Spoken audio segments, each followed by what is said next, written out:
요한복음 13장 31절부터 35절까지의 말씀 제가 봉독해 드리겠습니다.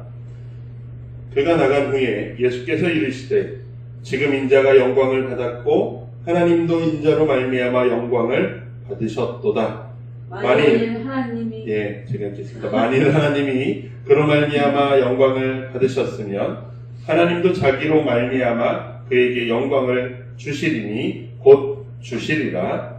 작은 자들아, 내가 아직 잠시 너희와 함께 있겠노라.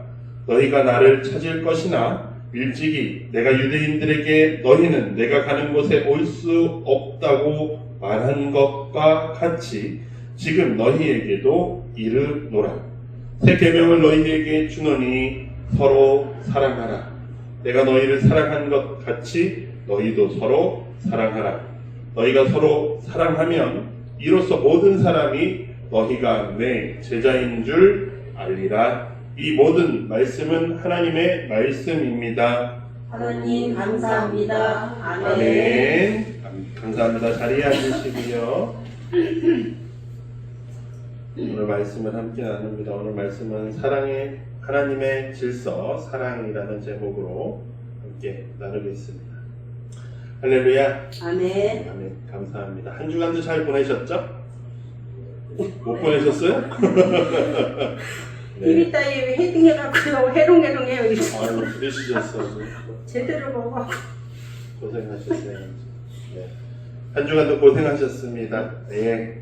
모두 함께 모여 이 예배하는 이 시간 여러분 모두를 주님의 이름으로 축복합니다. 아멘. 주님을 만나기 원하는 모든 이들에게도 주님께서 함께 해주시는 역사가 있기를 바랍니다. 아멘. 또 이 땅을 살아가는 모든 청년들 가운데 주님의 영광이 그들 가운데 거하기를 주님의 이름으로 축복합니다. 아멘. 지난주는 저희가 우리의 선한 목자이신 예수님이 우리를 돌보시고 안전하게 지키신다라는 말씀을 나누었습니다.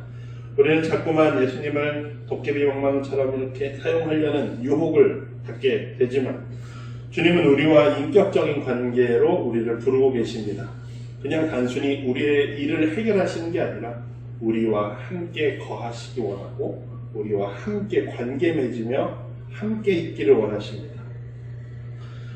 아버지와 주님이 하나이듯 주님은 우리와 연합하기를 원하시는데요. 주님의 부르심에 응답하는 이들에게 주님께서 영생을 주시고 또 그들을 보호하신다라고 말씀하십니다. 그 목자는 우리의 모든 고난에 동참하시며 우리를 영원한 미래로 또 이끌어 가신다라는 말씀도 나누었습니다. 주님의 손이 그래서 우리의 눈물을 닦으실 것이다 라는 말씀도 나누었고요. 그렇게 나를 따르라 라는 주님의 음성에 응답하는 여러분이 되시기를 우리 하나님교회가 되기를 주님의 이름으로 축복합니다. 그런 자들을 목자 되신 주님이 온전히 지키실 것입니다. 우리는 계속해서 요한복음 21장부터 해서 주님께서 나를 따르라 라는 말씀이 있었습니다. 그래서 지난주죠. 그래서 그 다음 주에는 따르라 라고 하실 때 그냥 따르라고 하시는 게 아니라 그 따르라고 하신 자들을 온전히 지키신다, 보호하신다 라고 말씀드렸던 거고요. 그래서 오늘 본문에서는 우리가 그러면 주님이 나를 따르라고 하셨는데 주님을 따르는 것은 무엇인가 라는 질문을 가지고 오늘 말씀을 함께 묵상하려고 합니다. 흥미롭게도 오늘 본문이 그 3주 전부터 이렇게 본문이 쭉 연결돼서 하나로 볼 수 있는 부분이 오늘 본문 이후에 베드로가 부인하기 전에 예수님 내가 주님을 죽을 때까지 내가 따라갈 거예요 그랬더니 예수님이 너는 나를 부인할 거야 라고 말씀하시는 다윗이 울기 전에 3번 부인할 거다 라고 말씀하시는 장면이 바로 뒤에 나옵니다. 이 부인하시는 장면과 연결되어서 21장에서 예수님께서 3번 질문하시거든요. 3번의 질문과 연결되어지고 또 그리고 예수님께서 베드로가 내가 주님을 사랑합니다 라고 대답한 이후에 예수님께서 그에게 사명을 다시 한번 3번 주셔요. 내 어린 양을 먹이라 또 내 양들을 치라 내 양들을 먹이라 이렇게 3번을 말씀하시거든요. 그 예수님이 다시 한번 주시는 그 사명의 말씀과 오늘 본문에 너희가 서로 사랑하라라고 하는 이 말씀이 결국 하나로 연결되어지는 모습을 우리는 오늘 말씀을 묵상하면서 한번 생각해 볼 수 있을 것 같습니다. 그래서 주님을 진정 사랑한다라는 것은 주님의 양들이 서로 사랑하는 것과 같다라는 말씀을 오늘 함께 나누기 원합니다. 그래서 우리가 조금 더 나아가면 이 사랑하라고 말씀하신 이 사랑이 하나님의 원리, 하나님의 가장 뛰어난 속성을 보여주고 성품을 보여주고 또 성도인 우리가 이 땅을 살아갈 때 실천해야 할 성도의 자세가 무엇인가를 우리에게 알려줍니다. 성도는 이 사랑의 질서가 이 땅에 온전히 드러나게 하는 게 성도의 역할이다라는 것을 오늘 본문을 묵상하며 함께 찾아가 보겠습니다. 오늘 본문을 보시죠. 31절을 보시면 그가 나간 후에 라는 말씀으로 시작되고 있습니다. 여기서 그는 예수님을 판 가롯 유다입니다. 지금 13장의 전체적인 배경은 유월절 식사, 즉 우리가 흔히 최후의 만찬으로 알고 있는 그 마지막 식사의 자리에서 있었던 예수님의 고별설교라고 하면 고별설교고 유언이라고도 말할 수 있고 이런 예수님의 마지막 가르침이 있는 자리입니다. 그 시작에서 예수님이 이제 제자들과 자리에 앉아서 식사를 하시면서 이제 말씀을 하려고 하시는데 이제 그 말씀을 하시기 전에 유다에게 너의 할 일을 네가 해라 라고 할 때 유다가 이제 자리에서 일어나서 그 자리를 나갑니다. 그래서 그가 나간 후에라는 건 가룟 유다가 집에서 그 예수님과 함께 했던 집에서 나간 후에라는 이야기이고요.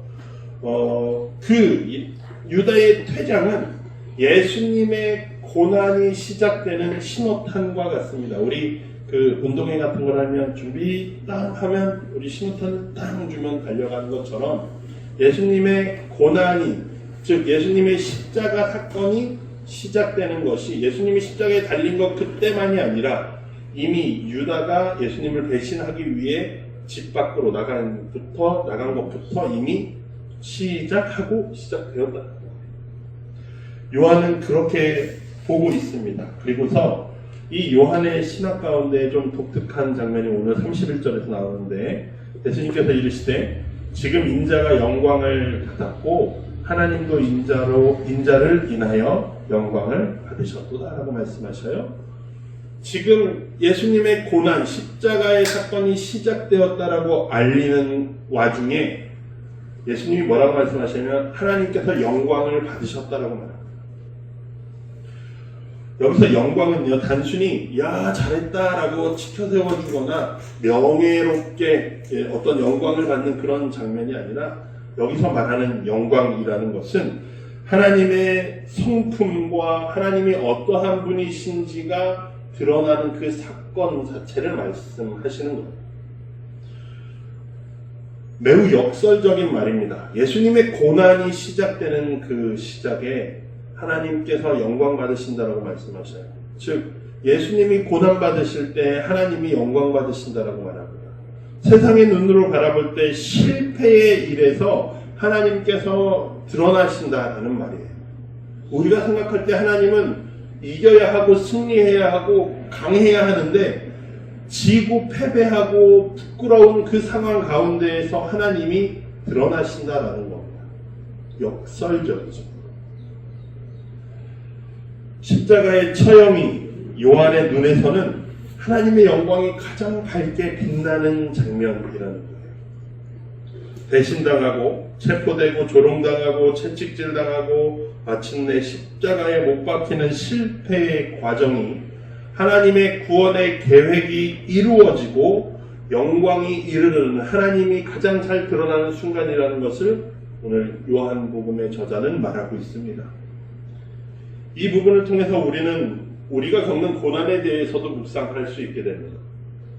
우리가 겪는 어려움과 고통의 순간들이 무의미한 시간이 아니라 하나님의 영광이 드러나는 순간이 되어질 거라는 사실입니다. 오늘 우리가 읽었던 요한계시록 21장에서도 그렇게 비슷한 패턴의 말이 나옵니다. 4절에 모든 눈물을 그의 눈에 닦아주시니 이는 다시는 사망이 없겠고 애통하는 것이나 곡하는 것이나 아픈 것들이 다시 있지 아니하리니 처음 것들이 다 지나갔음이로라 라고 말씀합니다. 처음 것들이 다 지나갔다라는 거예요. 그 고통의 시간들이 지나가고 무엇이 임합니까? 새 예루살렘이 임했다라는 사실입니다. 여러분들은 지금 어떠한 고통 가운데 어려움 가운데 있습니까? 가정의 문제나 건강의 문제나 여러 사람들과의 관계의 문제나 여러 깊은 영적인 어려움들이 있을 수 있습니다. 그러나 그것들이 그 고통으로 끝나는 것이 아니고 나에게 정말 무의미한 이런 일들이 왜 있어? 라고 하는 순간들이 아니라 그 모든 과정 가운데에 하나님이 영광 받으시는 그 전체 과정 가운데 들어있다라는 사실을 기억하십시오. 하나님의 영광으로 가는 새로운 창조의 과정임을 기억하시면서 여러분 안에서 하나님께서 역사하고 계신다는 사실을 기억하시길 바랍니다. 그러면서 오늘 33절로 넘어가면 작은 자들아 라고 예수님께서 부르고 계십니다. 여기서 작은 자들이라고 표현하신 예수님의 이 표현은 요한복음에 단 한 번만 사용된 단어입니다. 작은 자들아 라는 표현은 굉장한 애정이 담긴 호칭이에요. 어떤 의미냐면 작은 자들아 소자들아 라고 표현하신 이 말씀은 부모가 자녀를 두고 말하는 것과 비슷합니다. 그러니까 아유 우리 애기라고 말하는 것과 비슷한 개념이에요. 부모에게 있어서 자녀는 언제나 작은 자죠.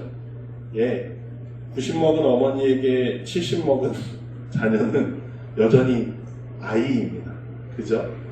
60이 먹었든 70이 먹었든 언제나 차 조심해라, 사람 만날 때 조심해라, 뭐 이런 걱정과 염려의 이야기를 언제나 하는 것이 부모의 마음입니다.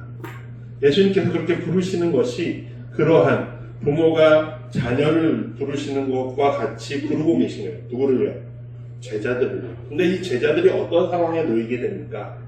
예수님이 죽게 된다는 거예요. 예수님이 잠시 그들과 떨어져 있게 된다는 겁니다. 근데 이 시간, 사흘 만에 부활하신 이 시간뿐만이 아니라 예수님이 육체적으로 함께 하지 않는 제자들에게 내 아이와 같은, 우리 아이와 같은 이 작은 자들아, 이 나의 사랑하는 자들아, 너희에게 내가 떠난다 라는 말씀, 염려와 걱정을 담아서 그들을 부르고 계셔요. 그리고 그들에게 그렇게 얘기하시는 거예요. 너희는 내가 가는 곳에 갈 수 없을 것이다 라고 말씀하고 계셔요. 근데 여기서는 유대인들에게 말했던 것처럼 너희가 내 길을 따라올 수 없을 거다 라고 말하지만 바로 뒤에 36절에 베드로에게 너희가 지금은 따라올 수 없지만 후에는 나와 같은 길을 가게 될 거야 라고 뒤에 36절에서 말씀하시거든요. 여기서 지금과 후에라는 이 시간의 구분이 중요한데요. 지금은 못 갑니다. 제자들이 예수님과 같은 길을 갈 수 없지만 후에는 언제일까요? 예수님의 부활을 경험하고 난 후에는 예수님의 길을 가게 될 것이라는, 예수님을 따라 가게 될 것이라는 희망의 말씀으로 볼 수 있습니다. 예수님이 없지만 예수님을 따라 갈 수 있게 될 것이다 라는 말은 우리에게 좀 중요한 의미가 있습니다. 우리가 신앙생활을 하면 하나님이 내 옆에 있을 것 같은 때도 있고요. 또 하나님이 내 옆에 계시지 않는 것 같은 때도 있습니다. 하나님의 부재를 경험하는 시기, 내 신앙이 영적으로 좀 건조함이 느껴지는 시기가 우리에게는 종종 찾아옵니다. 하나님의 침묵을 경험하는 시기를 중세의 영성가들은 영혼의 어두운 밤, 제가 예전에 한번 말씀드렸죠. 영혼의 어두운 밤이라고 불렀습니다. 그런데 이 시기는 우리가 너무 괴로워요, 하나님 어디 계셔요 라고 갈급해하는 시기이기도 하지만 이 시기를 통해서 우리는 우리의 신앙이 자라남을 느끼게 됩니다. 물론 하나님이 느껴지지 않고 건조한 것 같고 괴로운 것 같은 그 시기에는 잘 느끼지 못하겠죠. 근데 신하고 나와보니 그때 그 일이 있었기에 나의 믿음이 성장했구나라는 사실들을 보게 됩니다. 오늘 시편 148편에 보시면 저희가 쭉 14절까지 쭉 읽었지만 용들도 나오고 해와 달과 별들도 나오고 하늘의 물도 나오고 그리고 이제 마지막쯤 가면 10절쯤 가면 남자와 여자와 노인과 어린아이와 이렇게 쭉 나오잖아요.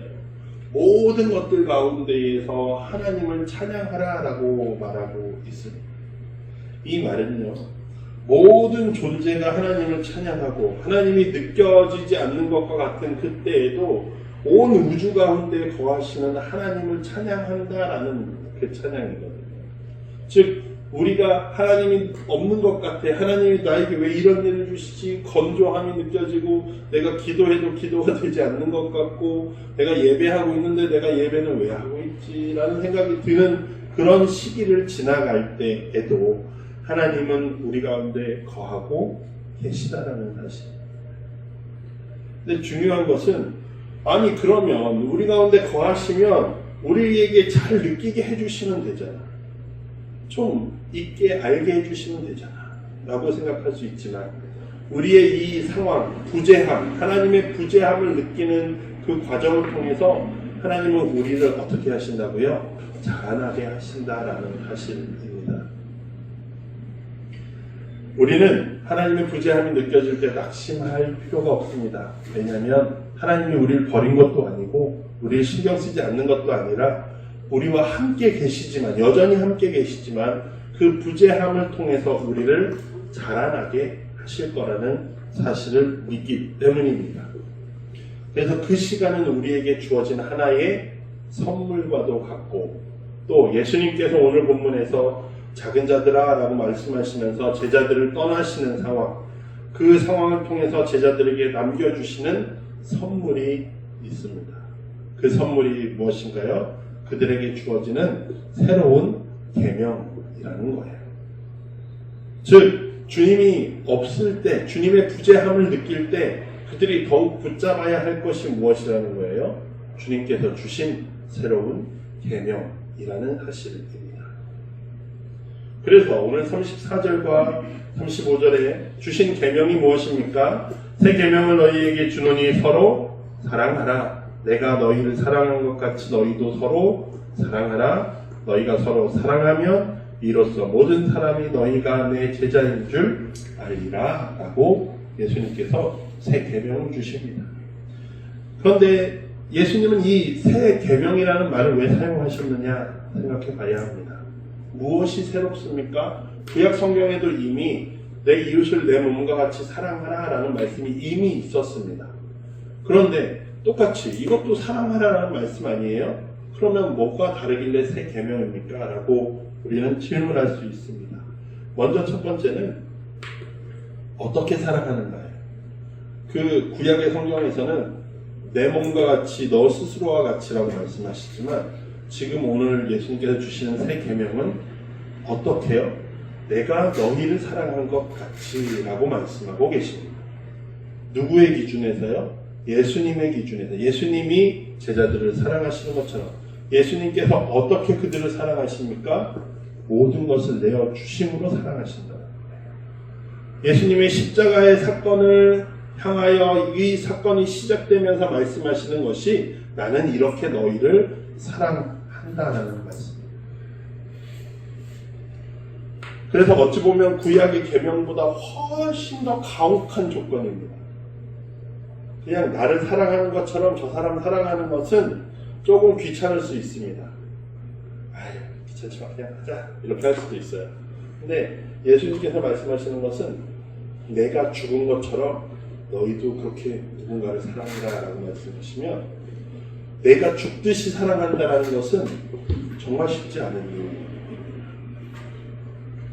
그리고 또 두 번째로는 예수님이 왜 너희가 서로 사랑하라고 하냐면 35절 마지막에 너희가 내 제자인 줄 알게 되기 때문이다 라고 말씀하셔요. 이 말씀은 예수님의 계명을 주신 목적이 그들이 어떤 윤리적인 도덕적인 삶을 잘 살아라 라는 것이 첫 번째 목적이 아니라 그 목적이 없다는 게 아니라 그것이 첫 번째가 아니라 너희가 어떤 존재인가에 대한 첫 번째입니다. 즉 성도, 제자의 정체성에 관한 것이 뭐하는 자가 제자라고요? 사랑하는 자가 제자라는 거예요. 사랑하지 않는 자는 그러면 제자가 아니라는 말씀입니다. 세 번째로 그래서 예수님의 부재 속에서도 예수님이 계시지 않을 때에도 제자의 예수 공동체는 뭐하는 사람들이어야 된다는 겁니까? 사랑하는 사람들이 모인 곳이, 그리고 그들이 서로 하나로 모이기 위해서 뭐 해야 한다? 예수님의 말씀대로 사랑해야 한다는 것입니다. 그래서 이것을 새 계명이라고 말씀합니다. 그래서 예수님께서는 단순히 감정적인 어떤 선택사항으로서 사랑해라 라고 말씀하시는 게 아닙니다. 이것은 하나님께서 이 세상을 다스리시는 근본 원리와 같아요. 하나님이 이 땅을 다스리시는 것처럼 너희들도 그렇게 살아가는 것이 하나님이 원하시는 삶이라는 이야기입니다. 인도의 아버지라고 불리는 마하트마 간디 아시죠? 그 간디가 이런 이야기를 했습니다. 사랑의 법칙은 우리가 그것을 받아들이든 그렇지 않든 중력의 법칙처럼 반드시 작동합니다 라고 말했습니다. 이게 무슨 말입니까? 내가 사랑의 법칙을 받아들여서 살던지 그렇게 살지 않든지 그것과 상관없이 그것은 우주적인 법칙이다라는 이야기예요. 중력의 법칙과 같습니다라는 것은 과학처럼 그것은 하나의 법칙입니다. 이 세상을 운영하는 법칙입니다 라고 간디가 이야기해요. 예. 간디는요, 자신이 강조했던 사랑과 비폭력이라는 것이 그냥 우리가 해야 할 어떤 도덕적인 것으로 말하지 않고 우주의 근본적인 질서라고 표현했습니다. 성경도 하나님께서도 그 만드신 이 세상의 원리가 그것이라고 말씀하셔요. 사랑이라고 말씀하고 있습니다. 하나님께서는 사랑의 원리로 세상을 창조하셨습니다. 그래서 세상을 운영하시고 이끌어가시는 방법도 사랑입니다. 그리고 그 사랑으로 마지막 그 모든 종말을 향해 모든 세계를 인도하고 계시다라는 것이 제가 오늘 여러분께 말씀드리고자 하는 것입니다. 사도행전 11장, 오늘 우리가 읽었던 본문의 이야기는 베드로 사도가 예루살렘 교회에 와서 그 성도들이 베드로에게 아니 이방인들에게 가서 밥 먹고 기도해주고 하는 게 말이 되냐라고 베드로를 따져 물을 때 베드로가 자신이 고넬료의 집에서 겪었던 일을 이야기하는 것입니다. 베드로는 요빠라는 지역에서 환상을 봅니다. 그곳에서 옥상에서 기도하고 있을 때 환상을 보는데 어떤 환상이냐면 하늘에서 바구니에서 동물들이 내려와요. 근데 그 동물들 중에는 유대인들이 보기에 부정하다라고 율법상으로 만지거나 먹으면 안 되는 동물들이 있습니다. 근데 베드로에게 소리가 들리기를 잡아먹어라 라는 소리가 들려요. 그래서 베드로가 말합니다. 아니 이 부정한 것을 어떻게 먹어요? 저는 이런 거 안 먹어요 라고 말하는데 그때 또 음성이 들려오기를 너는 왜 하나님이 거룩하다 하는 것을 네가 왜 속하다 라고 말하냐, 부정하다 라고 말하냐 라는 말이 들려옵니다. 그 일이 3번이나 있어요. 베드로가 환상에서 깨어났을 때 누군가 문을 똑똑똑 두드립니다. 그 문을 두드린 사람이 누구예요? 고넬료, 백부장 고넬료의 집에서 찾아온 사람들이었습니다. 베드로는 이것이 나에게 주어진 말씀이고 사명이구나 하고 그 사람들을 따라서 고넬료의 집에 갑니다. 그리고 고넬료의 집에 가서 보니 그들 가운데 하나님의 말씀을 받아들일 마음이 충분하게 있고 누구임에도 불구하고요, 이방인임에도 불구하고 유대인이었던 베드로의 입장에서는 하나님께서 우리에게만 구원을 주셨어 라고 생각했지만 사실 고넬료의 집에 가서 보니 하나님이 보여주시는 환상대로 하나님께서 그들을 구원하자고 하시는데 왜 내가 그들을 부정하고 있는가 라는 질문이 주어지는 거죠. 그래서 그들에게 설교하고 그들에게 세례를 베푸니까 성령이 임하는 역사가 일어납니다. 그래서 오늘 본문에서 우리가 읽었던 본문에서 하는 이야기가 그거예요. 우리가 그러니까 예루살렘에 있는 유대인 성도들이 우리가 처음 성령을 받았을 때처럼 성령께서 그곳에 임하셨는데 내가 누구인데 하나님이 하시는 그 일을 맡겠냐? 라고 말하는 것이 베드로의 주장이었어요. 그랬더니 성도들이 뭐라고 합니까? 아, 그렇구나. 하나님께서 이방인에게도 죄를 회개할 수 있는 그 은혜를 허락하셨고 그들을 받아들이셨구나 라고 생각하면서 이제 교회는 유대인들만 모인 공간이 아니라 하나님의 구원받은 백성이 모두가 모이는 유대인이나 이방인이나 남자나 여자나 종이나 주인이나 상관없이 모두가 모일 수 있는 공간이구나 라는 것을 알게 됩니다. 그러면서 하나님은 어떠한 분이시에요? 그러면 누군가를 선택하시는 분, 누군가를 차별하시는 분이 아니라 모든 사람들을 향해 자신의 구원의 사랑을 보내고 계시는 분이라는 사실입니다. 시편 148편에서도 모든 존재들을 향한 하나님의 은혜가 있고 그 모든 존재들이 하나님께 찬양한다는 이 큰 그림을 우리에게 보게 하고요. 또 요한계시록 21장에서도 하나님의 그러한 사랑의 질서가 완성되어진 것이 하나님의 장막에 사람들이 함께 있고 그들 가운데 모두가 하나님의 백성이 되고 하나님이 친히 그들 가운데서 그들의 눈물을 닦아주셨다라고 하는 이야기, 그 하나님의 사랑의 원리가 완성된 곳이 새 예루살렘이라는 이야기입니다. 그래서 하나님께서 이 땅을 다스려 가시는 원리가 사랑의 원리이고 예수님은 그 원리대로 제자들이 살아가겠도록 이 마지막으로 새 계명을 주셨다는 거예요. 예수님이 없을 때에도 너희가 살아갈 그 방법으로요. 그래서 우리는 이 질문에 도달하게 됩니다. 우리는 성도는 무엇을 위해 이 땅에 부름 받았는가 하는 것이죠. 이게 35절의 말씀처럼 우리가 부름받은 정체성은 우리가 사랑하기 위해서라는 것입니다. 모든 사람이 너희가 내 제자인 줄 알리라. 제자의 정체성은 사랑의 실천입니다. 종교적인 어떤 교리의 정확성이나 종교적인 어떤 의식을 잘 거행하는 것이나 혹은 어떤 성령의 능력으로 초자연적인 힘을 발휘하는 것이나 그런 것이 예수 그리스도의 제자라는 것을 증거가 될 수 있을까라고 생각해 볼 수 있겠지만 가장 정확하게 예수님께서 가장 분명하게 알 수 있는 것은 사랑하는 자가 나의 제자다라고 말씀하신다는 점이에요. 베드로에게 예수님께서 앞서 말씀드린 것처럼 네가 나를 사랑하느냐라고 3번 물으시고 3번의 사명을 주시죠. 양을 먹이라. 그것들이 동일하게 적용된다는 거예요. 하나님을 사랑하는 자는 이웃을 사랑할 수밖에 없다는 것이 오늘의 말씀이죠. 요한일서 4장 20절에서 21절에 누구든지 하나님을 사랑합니다라고 내가 주님 사랑해요 라고 말하면서 형제를 미워하는 사람은 거짓말하고 있는 사람이다. 하나님을 사랑하는데 어떻게 이웃을 미워하느냐라는 것이 요한서신 저자의 말입니다. 형제를 사랑하지 않는 사람은 보이지 않는 하나님도 사랑하지 않는 거다. 우리가 이 계명을 주께 받았다는 이 계명이 어떤 계명입니까? 오늘 예수님께서 말씀하신 서로 사랑하라는 계명이에요. 이 계명을 우리가 받았으니 하나님을 사랑하는 사람이라고 말하는 사람은 또한 누구도요? 형제도 사랑하는 사람이 나라는 겁니다.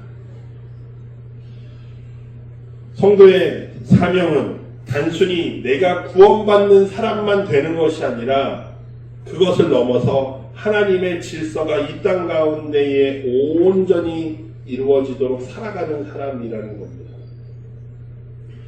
우리는 하나님의 나라로부터 이 땅에 온 하나님의 대사라고 말할 수도 있어요. 미국에 있는 사람이 한국에 대사로 오면 그 사람은 한국에 와서 미국의 이야기를 하는 사람이 됩니다. 미국의 이야기를 전하는 사람이 되는 거예요. 우리가 하나님 나라의 대사라는 말은 하나님의 뜻을 가지고 이 땅을 왔으면 우리가 이 땅에서 하나님의 뜻을 온전히 펼쳐내고 하나님의 뜻을 전하는 사람이 되어야 하는 것이 대사로서의 일이죠. 앞서 11장, 사도행전 11장에서 유대인과 이방인 사이의 장벽을 허무는 하나님의 그 질서를 온전히 베드로가 전했던 것처럼 우리들도 그것을 전해야 한다라는 것이고, 교회는 그 이야기를 전해 들었을 때 단순히 그랬나 보다 그때 일이겠지가 아니라 공동체 자체를 그렇게 변화시켰다라는 겁니다. 그래서 모든 것들, 모든 이들이 함께 모일 수 있도록 했고, 함께 교제하고, 이방인들을 함께 동등한 형제자매로 받아들이고, 함께 식탁을 나누었습니다. 하나님의 이 포용적 질서를 가장 잘 표현하는 것, 그 사랑을 잘 표현하는 것이 아까 요한계시록 마지막 21장의 생명샘물을 목마른 자에게 값없이 주신다라는 거예요. 우리는 누군가에게 무언가를 줄 때 계산하고 조건을 달고 주지만 하나님께서는 값없이 주신다는 거예요. 그냥 주신다. 근데 누구에게요? 목마른 자에게. 그가 무엇이든 상관없이 목마르다 그러면 주신다는 거예요. 생명샘물을요. 사랑하는 성도 여러분, 우리는 단순히 교회에 다니는 사람이 아니라는 거예요. 그것을 기억하셔야 해요. 여러분은 하나님의 사랑의 질서가 이 땅에 잘 펼쳐지도록, 잘 구현되도록 부름받은 하나님의 대사라는 겁니다. 여러분의 가정에서, 일터에서, 학교에서, 이웃에서 하나님의 사랑의 질서를 실천하실 때 세상이 변화될 것이라는 사실입니다.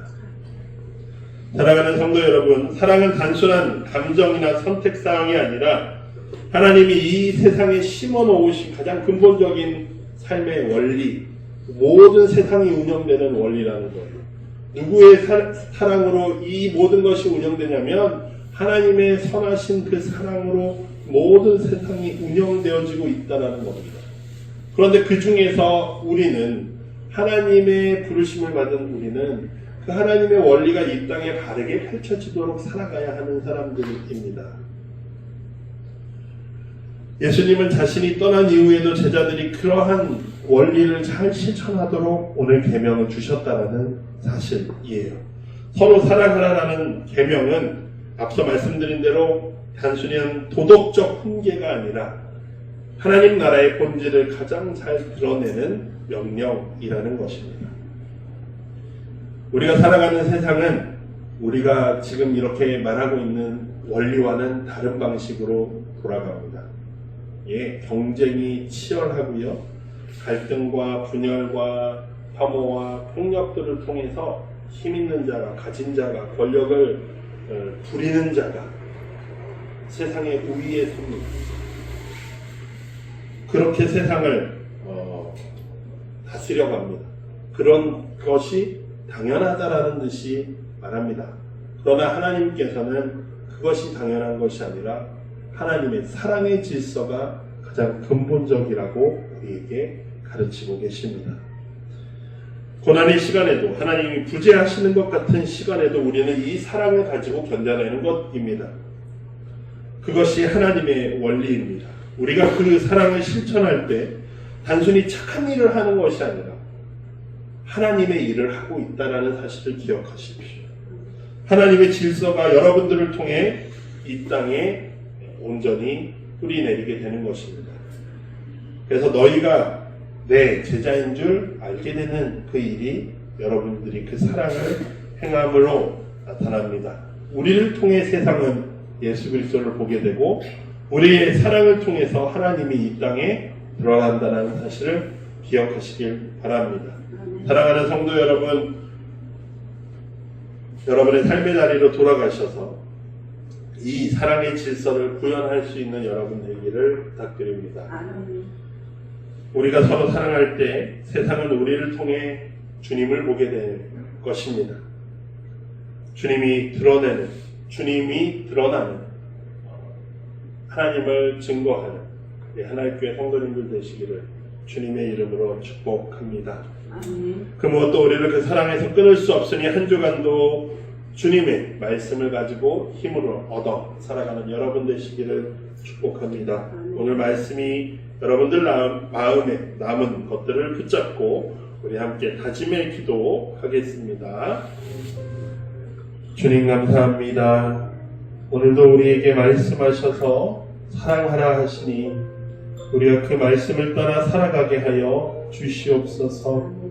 주님, 우리는 내 욕심대로 세상에게 보여주기 좋은 대로 살아가려고 하지만 주님께서는 하나님의 뜻대로 살아가라고 우리에게 명령하십니다. 우리가 주님의 명령을 붙잡고 주님을 따라서 살아갈 수 있게 하여 주시옵소서. 서로 사랑하며 살아가게 하여 주시옵소서. 주님이 우리를 보내시니 우리가 이 땅에서 주님의 뜻을, 하나님의 질서를 온전히 이루어내는 자들 되게 하여 주시옵소서.